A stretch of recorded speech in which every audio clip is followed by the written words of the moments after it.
Imagine you're looking at a balancing scale with everything you do for other people on one side and everything you do for yourself on the other side. If it isn't balanced, maybe it's time to spend a little more time on you. And therapy is a great place to start. BetterHelp connects you with a licensed therapist online who can help you find that balance and stick to it. Visit BetterHelp.com/positive to get 10% off your first month. That's BetterHelp.com/positive. What you watch depends on what kind of mood you're in. Sometimes you're craving comedies like Friends or South Park, and sometimes you're more into dramas like HBO's Succession and House of the Dragon. There's also cooking shows like Chopped and Beat Bobby Flay, and even movies like The Lord of the Rings and Shazam! Fury of the Gods. Well, Max is the streaming destination that has the best of entertainment for whatever mood you're in anytime. And plans start at as little as $9.99 a month. Max, the one to watch. Subscription required. Visit max.com.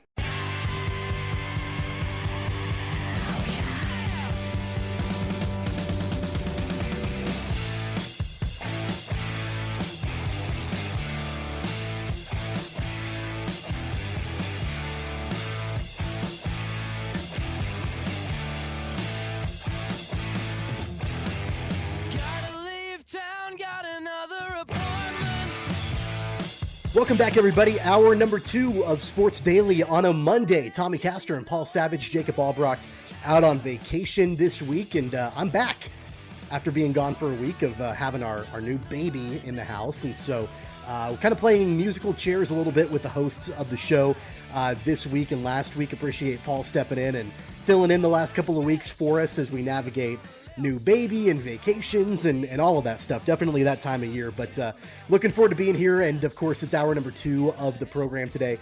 Paul, I want to mention really quick, of course, we would be remiss to not talk a little bit about the fact that Wichita River Festival is currently underway right now. The opening weekend was just a couple of days ago. The parade and the fireworks and all of that, the river run, all of the big opening weekend festivities. And we got a lot of events coming up this week, River Festival related. In fact, on Wednesday night, the Highland Dairy Ice Cream Social from 6:30 to 8. You can stop down. Anybody can come to this on Douglas and enjoy a complimentary bowl of Highland Dairy ice cream scooped by yours truly. I will be there for an hour and a half down there on Wednesday. I'll be, I guess they're calling it the Celebrity Scooper, which I'm not exactly sure what that means, but I will be there on site scooping ice cream for the Highland Dairy Ice Cream Social for Riverfest on Wednesday. I'm really looking forward to that. Celebrity, huh? Well, you know something? It's just, I just love hanging around with you because I hope somebody goes, hey, there's Savage. He's that celebrity caster's buddy, something like that. It's always a word that like I sort of cringe. Like when celebrity scooper, like, come on, really? Like, I mean, that's a little bit of a stretch. Yeah. But regardless of that, I'm really looking forward to being down there on Douglas for the Riverfest. Fun. Scooping some ice cream for the fine folks that come down to enjoy that complimentary bowl of Highland Dairy ice cream. Take a Sharpie with you in case people ask for autographs. A Sharpie usually works best. And we just need to get some like 8.5 by 11 glossies that I can have like a stack of, hand out, sign. That might be a little bit too much. That might not be in the budget for us to take care of. You think it might be just a little bit? Yeah. Yeah. Okay. It's okay. It'll be fun though, and I know you've will. been around. You've been around here for a long time, as have I. I mean, the Riverfest is always just it's so fun. It is fun. Just all not just the activities, but the people watching and just the sense of community and the concerts and the food and like all of that stuff. Like it's. Of course, if you've been here for any length of time, the Riverfest, why it's, the biggest event in the city each summer. And so I'm looking forward to getting down there this year and checking it all out. Well, it's just great. Have fun, be safe, and I hope the weather holds for everybody and have a good time. All right, we've got a lot to get to here in the second hour of the program. Of course, like I mentioned before, the IHOP hotline is 869-1240 if you'd like to join the program.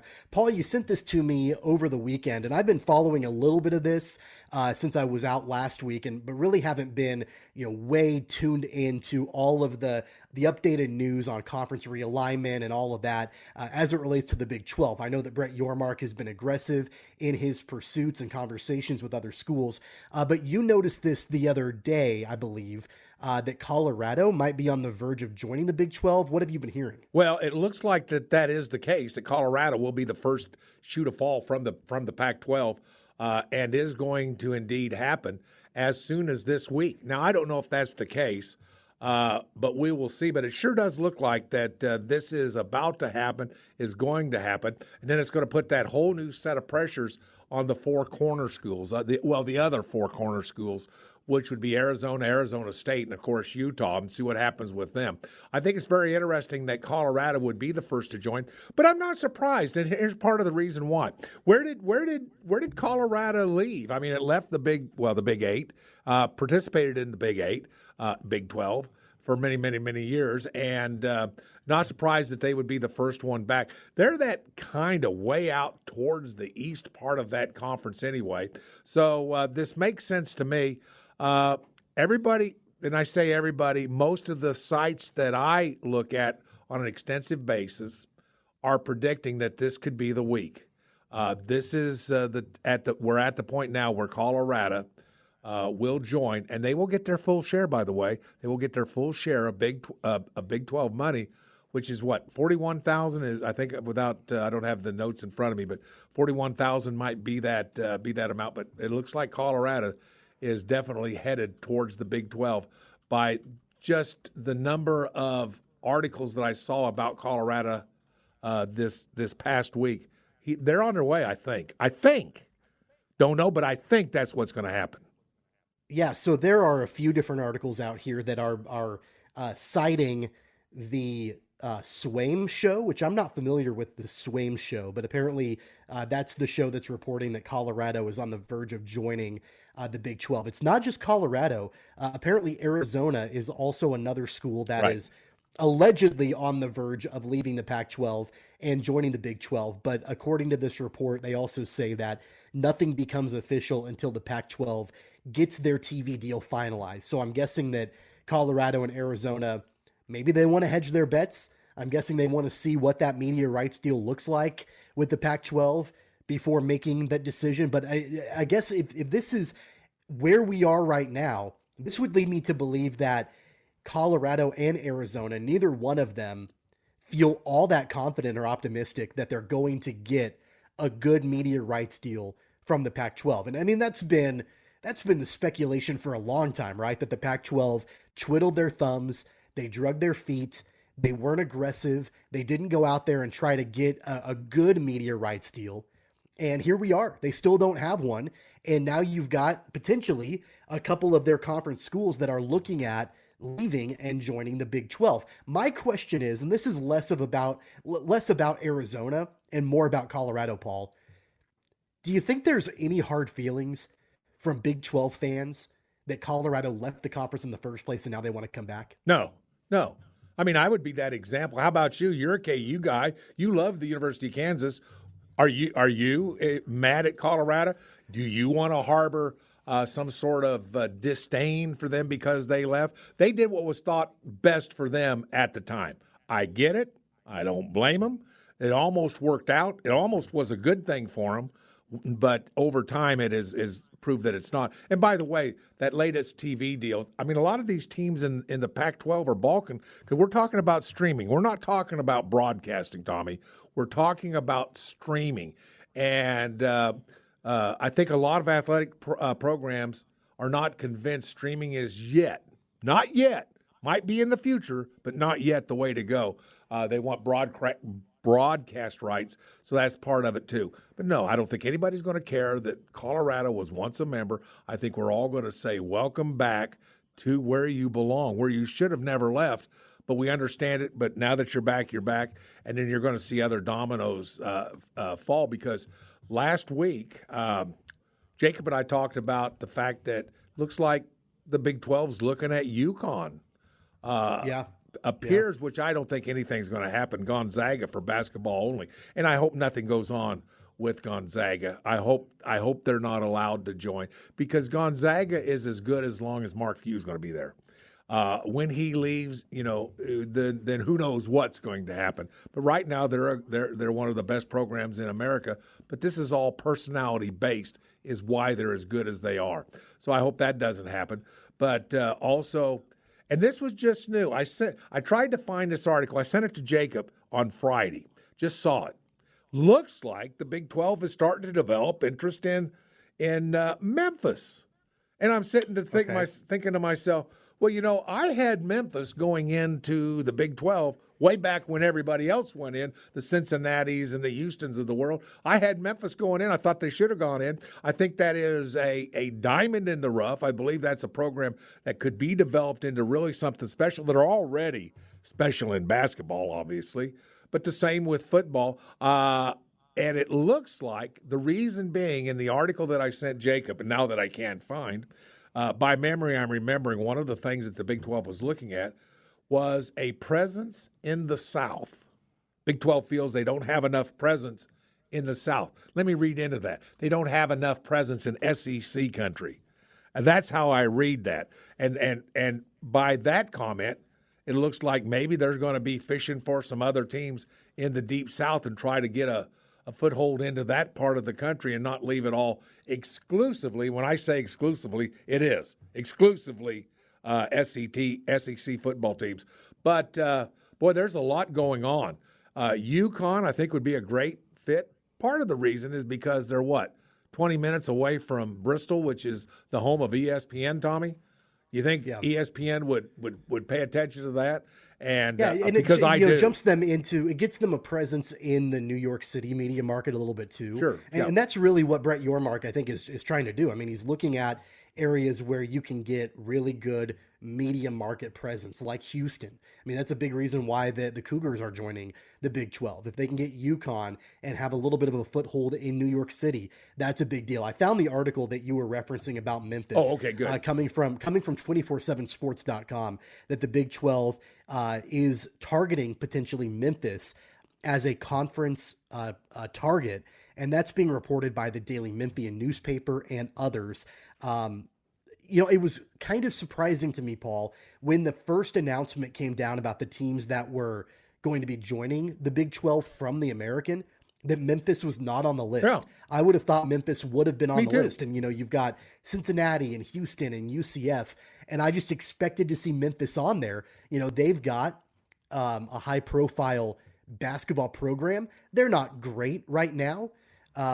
They're okay under Penny Hardaway, but they've long had a long national profile in college basketball in the John Calipari days and going to the national title game, several years ago back in 2008 when they played Kansas. So they've got that. They've got, a decent football program as well. That would be a team that I would be in full support of joining the Big 12. Really, honestly, I'm kind of at the point now, Paul, where it's kind of in Brett Yormark we trust. If there's a team that he wants to target and bring to the Big 12, I don't care if it's Colorado or UConn or Gonzaga or Memphis or whoever it is. If he feels like they're a good fit to expand in the Big 12, I'm going to be all for it. I don't care who it is. Let's just do it, and let's stay one step ahead of these other conferences. Jacob made a comment last week that kind of blew my mind because I just didn't see that coming from Jacob. But Jacob's comment was, I don't have a problem with the Big 12 becoming 24 teams. Well, that kind of stunned me for a little bit because I thought to myself, 24, not many people have talked about 24 teams. Although I do believe that the SEC will eventually end up being a 24-team conference. And maybe that's why we're starting to hear talk about the Big 12 being a 24-team conference. That still leaves a lot of teams to go, a lot of good quality teams that can be had from the Pac-12, from the ACC. I do not see the Big 12 getting a single Big 10 team. Not a single team could I picture, the Big 12 getting out of that league. That's not going to happen. The Big 12 media or the Big 10 media deal, I think, is good enough that they're not going to get any teams from that conference. I think that the Big 12, outside of them pursuing potentially Memphis in the American, it's going to be teams from the Pac-12 and it's going to be teams from the ACC. So looking at Duke potentially, looking at North Carolina, looking at some of these other schools that are in the ACC that might not end up going to the SEC, like Clemson or Florida State. I think that they're ripe for the taking as well. And one other thing that I think Brett Yormark, and he's mentioned this before, that I think is really, really intelligent, is his desire, and I think the word that he used, Paul, is uncoupling.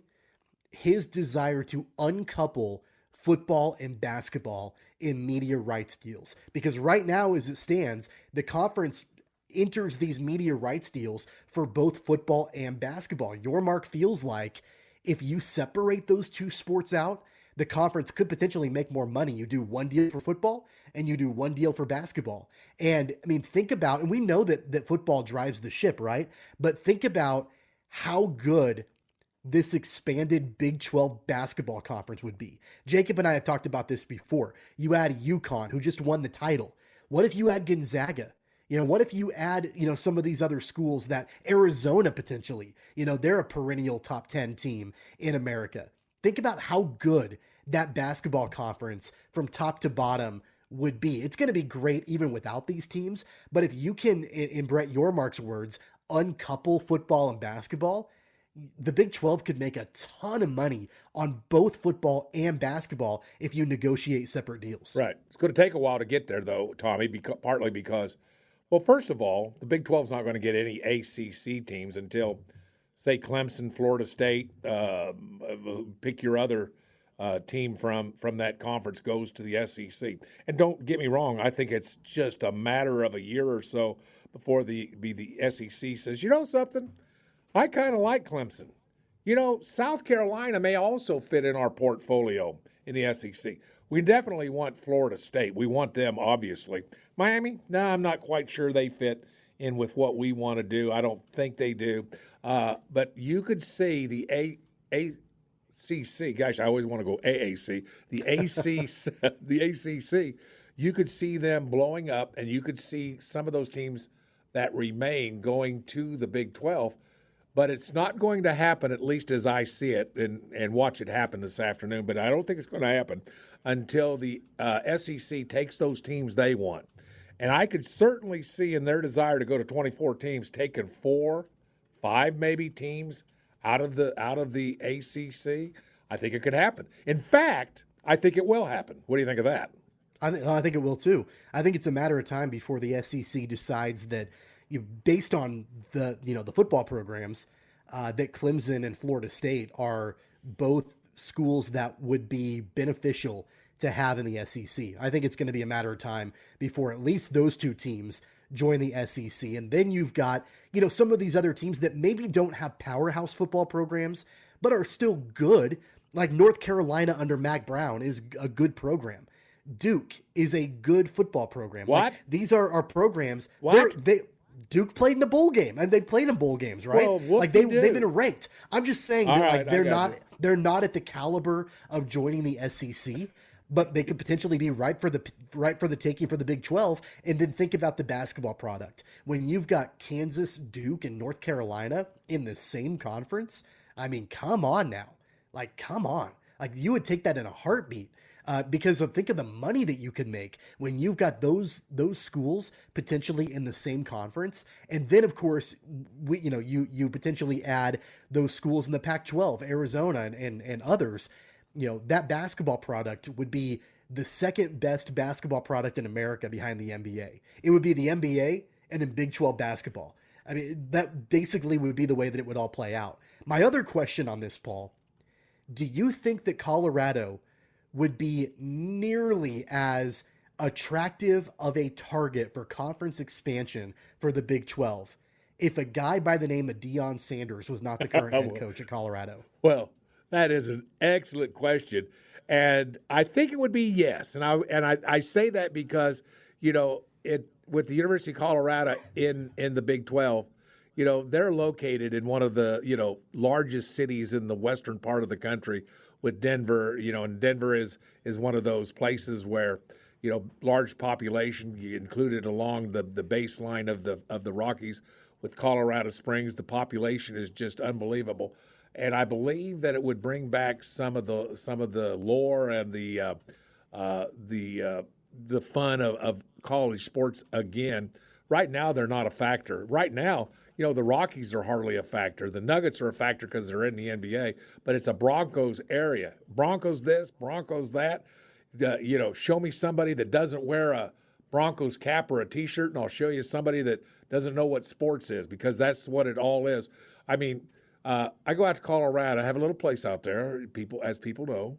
I rarely see anybody. In fact, I can't remember the last time I saw somebody with a University of Colorado T-shirt, baseball cap, anything like that. And it's going to be a long trudge back into prominence for the University of Colorado. But with Deion Sanders, I think it's possible. I think this is a match. This is a special time in the history of Colorado athletics. The time for them is now to get back to where they need to be. But they got to get out of the Pac-12, because they are not going to go where they need to go in the Pac-12. The Pac-12 is just sitting there waiting to die. And make that move now, Colorado. I think that's why a lot of people think that they're going to make that move, and it's going to be sooner rather than later. One thing about Brett Yormark, and just knowing where he came from before he was the commissioner of the Big 12, he worked in the entertainment business, right? He was a part of Rock Nation that's with correct. Jay-Z. That's correct. He knows the entertainment world, and he knows entertainment value and eyeballs and revenue from advertising and dollar signs and all of that. He recognizes that. He gets the spectacle of all of it.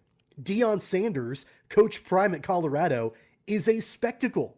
It's entertainment. It's football, but it's entertainment. There's a reason why cameras follow him around, and he's got the reality show. Like, it's entertainment value, and that fits in perfectly with Brett Yormark's vision of the Big 12 as entertainment and being aggressive in that mindset. Right. The old stodgy ways of the Pac-12, and their institutional academic values and all of these things, that doesn't fit with Colorado right now and Coach Prime right now. So I'm with you in that regard. If I'm Deion Sanders, if I'm the University of Colorado, get out of that conference and come back to the Big 12 as soon as you possibly can, not only for the dollar amounts, but also, for everything going on in the world of media rights and entertainment value and all of that. We're going to go to the IHOP hotline here really quick at 869-1240. Talk to Charlie, who's got some thoughts on conference realignment. Charlie, good morning. Welcome to the show.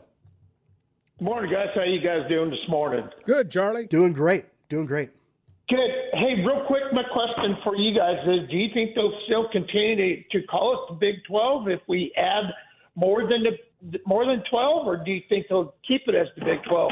I mean, I'm just throwing at that Big 24? I don't know. Yeah, no, it's a done deal. We've already been told, and this was probably a couple of months ago, Charlie, so I could sure see where one could miss it with everything going on. But a couple of months ago, it was noted that it doesn't matter if you add 24 teams to the Big 12. It's still going to be known as the Big 12. They're going to keep their logo. They're going to keep their name. Those two things will not change no matter how many teams join this league. Okay, that was all I wanted to know, guys. Thank you very much. You're entirely welcome. Thanks, Charlie. Thanks for the call. And, I think that's from a branding perspective. Yeah, I mean, I think it makes sense that, you've got that name, the legacy of the name and for the a logo. long time. So, and the logo. Yep. I mean, I it'd be kind of funny to have 24 plus teams and you're still the Big 12, but whatever. It's less about the number of the schools and more about the name and the branding and the legacy attached with it. But man, it's certainly interesting. Every day it sure seems like new developments come out, but man, if I'm Colorado, if I'm Coach Prime, and you know what, that very easily could have been, I don't know, but could have been a condition of his employment. Hey, you hire me, you got to find a way out of the Pac-12 and into the Big 12. Got to make that happen as soon as possible. I don't know. That very easily could have been a contract requirement for Deion Sanders. Time will tell, and it sounds like, according to these reports, that Colorado is on the verge of joining the Big 12. We'll see how long that takes. We're going to step aside for a break. On the other side, can you believe it? Tom Brady is in the news. I'm shocked. We're going to talk a little Tom Brady when we come back on Sports Daily. It's Castor and Savage on a Monday on Sports Daily.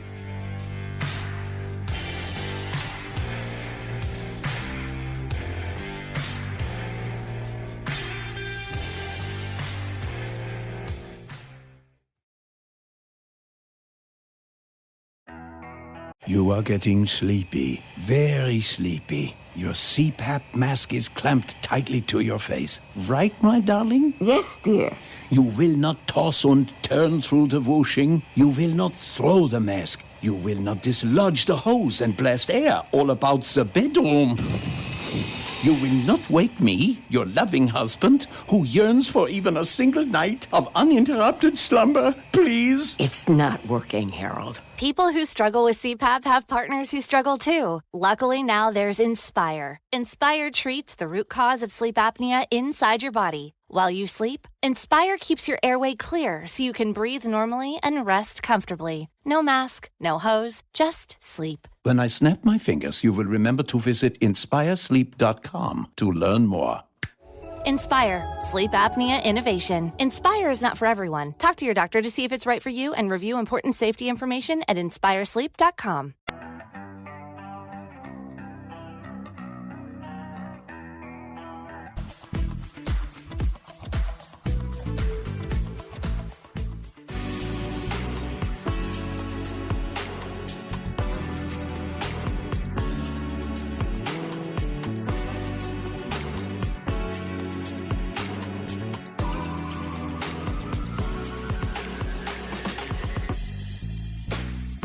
Paul, you know what the hardest thing in the world is when you are a parent?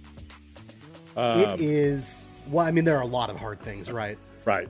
But one of the hardest things, and something that I was just trying to do during the commercial break, as I'm doing the show this week from home, is trying to get a 2-year-old to stand still and smile for a camera for his birthday. My wife is currently trying to take pictures of him for his second birthday, which is today. He's got a shirt that he's wearing that says birthday boy, and she wanted him out on the front porch to try to do some pictures, and he wanted to do everything but stand still and smile and take a picture. So it's kind of like a rodeo. Like you're kind of like herding cattle a little bit, like trying to get him to stand still. Mm-hmm. And you know what? I was up there for a couple of minutes during the break. I don't think we got a single good picture, and that's I think that's part of parenting. It's a protest. That's exactly. It's a protest. He's sitting there thinking to himself, here it is, my birthday, and all I got was this lousy T-shirt from mom and dad, and they want a picture? No way. It's a protest. Where are the presents? Where's the presents? That's right. Where's the donuts? Where's the birthday cake? All that stuff is coming. He's got all that stuff coming later on today. But yeah, just, I'm telling my wife, I'm like, I've got 2 minutes. I've got 2 minutes of the commercial break. Minutes. I will try to help you snag a picture of him. And then I finally was like, you know what? It's not going to happen. I got to go. And so as I'm sure, a lot of people out there that have kids or, have had toddlers will understand that's a pretty difficult thing. Welcome back, everybody. Sports Daily, hour number 2 on KFH. Tommy Castor, Paul Savage. The IHOP hotline is 869-1240. Jad Chambers producing the show. And Paul, you sent this to me over the weekend. I try to do everything that I do. I try to make it so I don't have to pay attention to Tom Brady unless I absolutely have to. I am tired of Tom Brady. I'll be the first to admit it. I have always wanted him to ride off into the sunset and I would never have to hear from him again.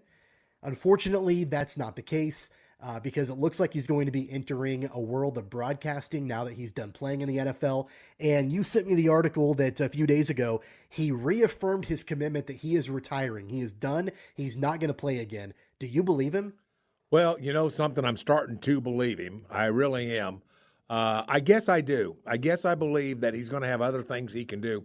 Now, correct me if I'm wrong. Didn't he turn down $14 million a year, $12 million a year, something like that to broadcast? And I think he could end up being an excellent broadcaster. He's got a great personality, a great voice, has a great presence on air. I think he would be really a great broadcaster, giving us insight. And man, I'm going to tell you right now, Tommy, I love broadcasters who give me insight, who tell me something I didn't know, whether it's about coverage or route running or, quarterback stuff, whatever the case might be, or even on defense, this is what they're doing. And I mean, I love that kind of stuff. And I think he could be as good as anybody on the radio or on television, if that's where he ends up, about breaking down things and giving somebody a little bit of knowledge about the game, breaking it down to a point where you learn something. That's what I like. And I'm sorry that it appears he will not be a broadcaster.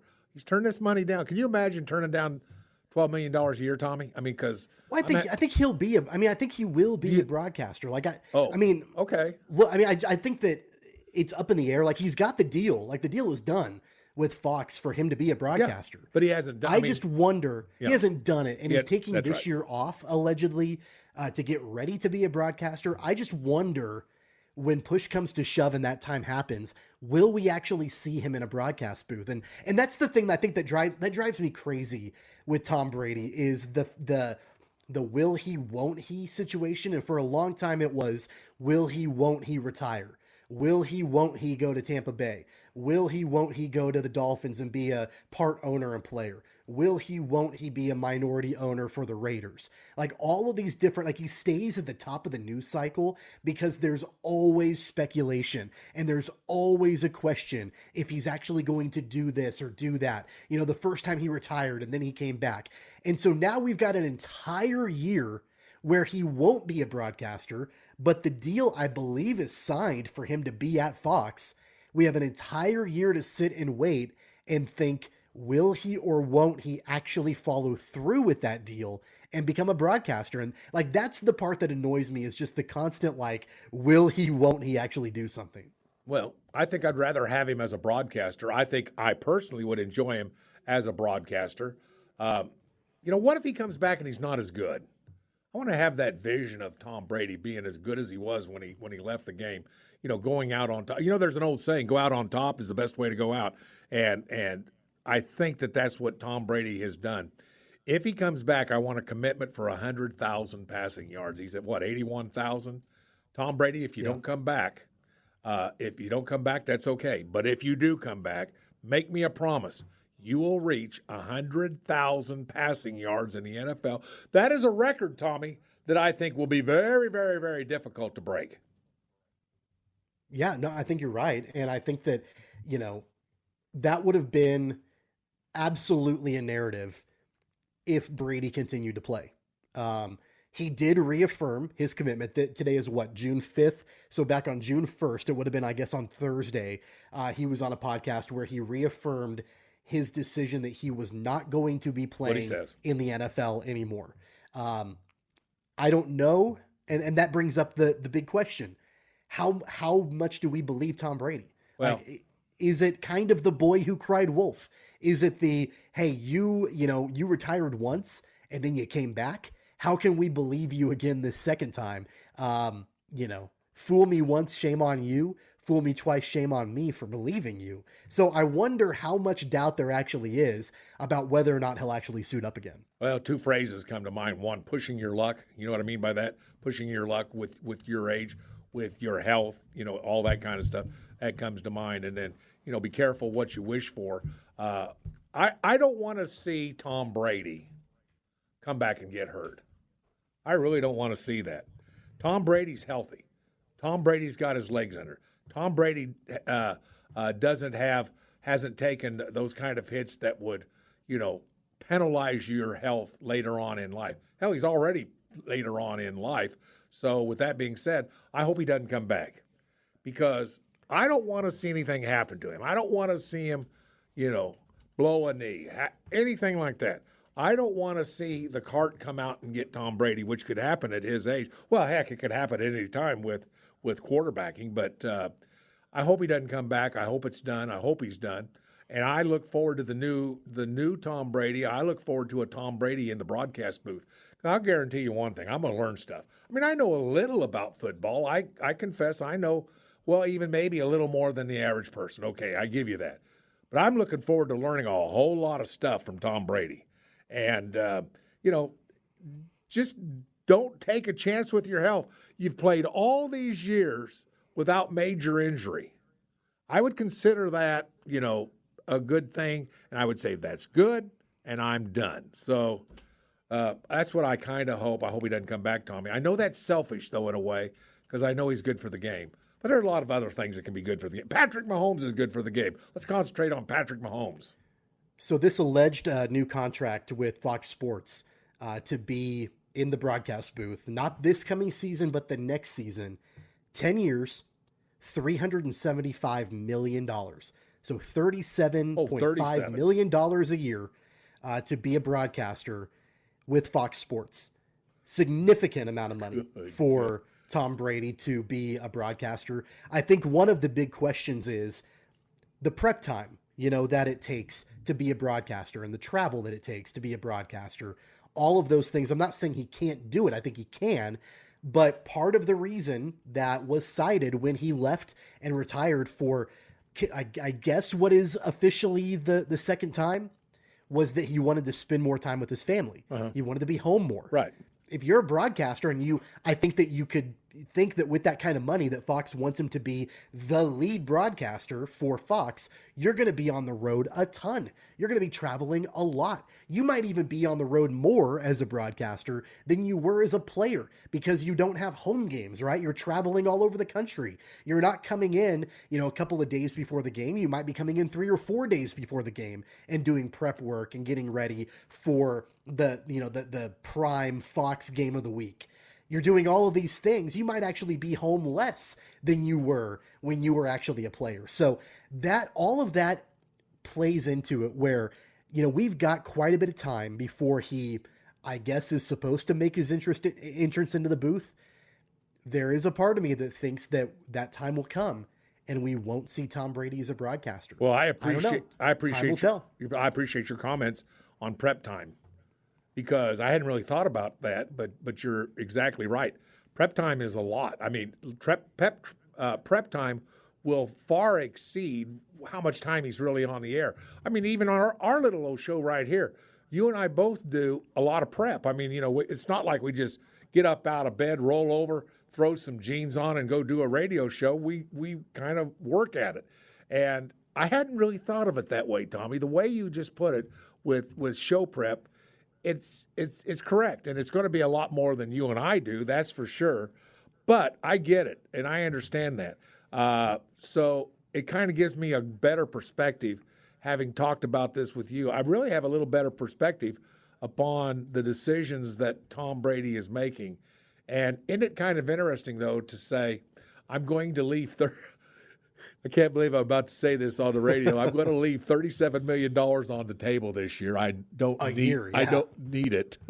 So I'm just going to wait before I start collecting. $37 million left on the table. Those are words I never thought I would utter in my entire life, but there it is.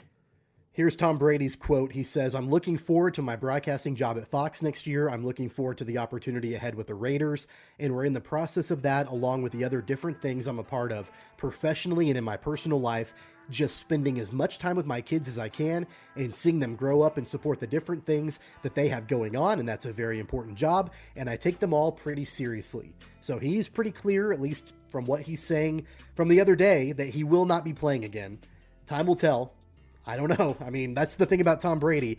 The only thing that's for sure is that nothing is for sure. So we'll, of course, continue to monitor that. And for whatever, whichever way you slice it, he's got a lot going on, and it'll be interesting to keep our eyes on that for sure.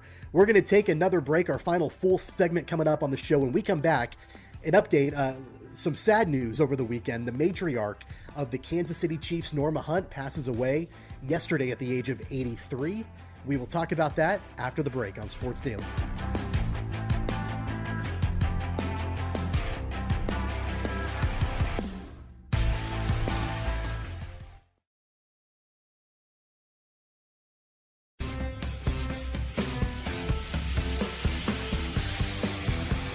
Welcome back, everybody. Final full segment on Sports Daily here on KFH. Tommy Castor and Paul Savage.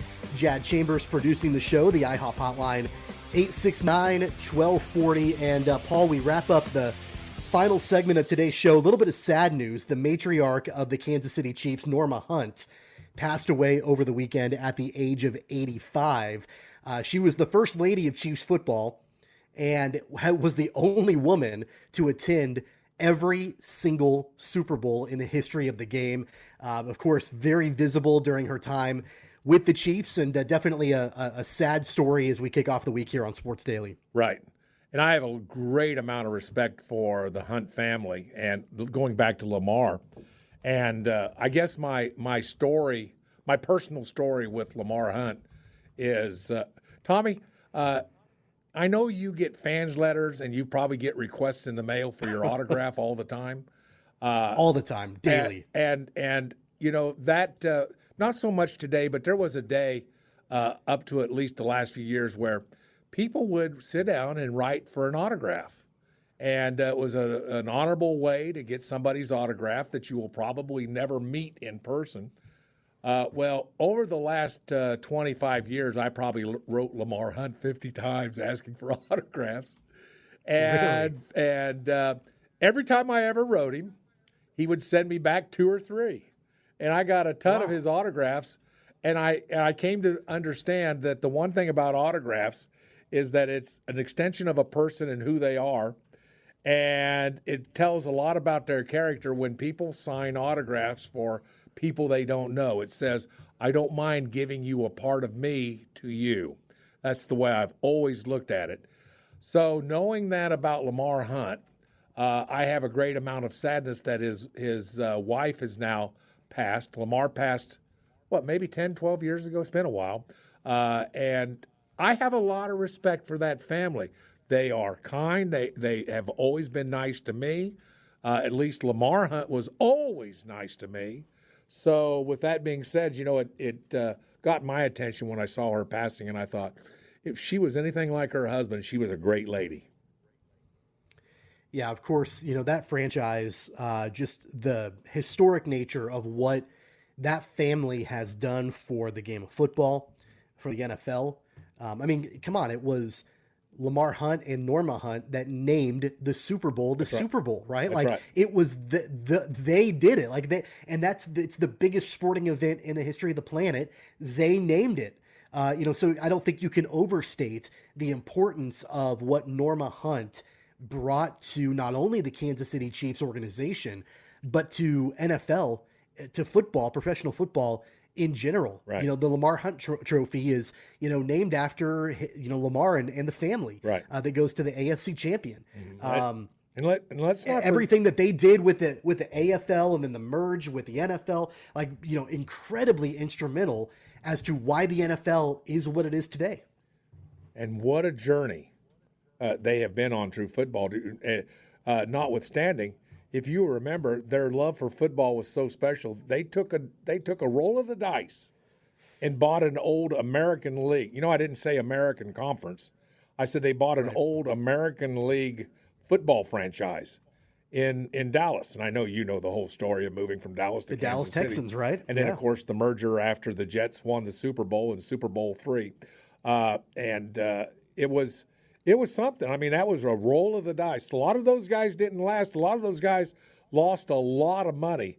But the Hunt family has always had a great love for football and a great love for soccer. And so, and by the way, Lamar Hunt, I don't know if you knew this, Tommy, or not. A lot of people aren't not aware of it. Lamar Hunt's in the Soccer Hall of Fame, just like he's in the NFL Hall of Fame. He's in 2 major sports Hall of Fame, both of them as contributors, obviously. But, it's just something special. They are a part of football history, and the NFL is better for their having been in it, that's for sure. And how special is it that Norma, I know Lamar passed away before he had a chance to see this current dynasty that Kansas City has built. But how special is it that Norma Hunt was alive to see the last 2 Super Bowls that Kansas City won? It had been 50 years. It had been a long time since they had been there. And that was always the goal for them to get back. Lamar, unfortunately, didn't get a chance to see it, but Norma did. And so that's special. That's kind of the last remaining piece to the original Chiefs franchise when they relocated to Kansas City. And so, definitely a sad day, but of course it's also a day to be able to look back and celebrate the accomplishments, the achievements, and everything that Norma and the Hunt family have meant to the NFL in general. Yeah, they're class. They are class all the way, Tommy. I'm glad you brought that up, even if it's the last segment. We did need to talk about just how great this family is and what they've meant to, football in general for literally decades. I do have some quick news that I want to pass along. Please. Shams Charania, who is an NBA insider for The Athletic and Stadium, big-time Twitter presence, breaks news on Twitter involving the NBA a lot, 5 minutes ago said, Kyrie Irving has reached out to Lakers star LeBron James in attempts to see if James would come to Dallas to play. No idea if that's going to happen or not. LeBron James playing for the Mavericks next year. We'll talk more about that tomorrow on the show if anything comes from that. But that's some breaking news coming down here at the very end of the show. We'll be back to wrap things up and tell you what's on tap here on the network. Coming up next on Sports Daily.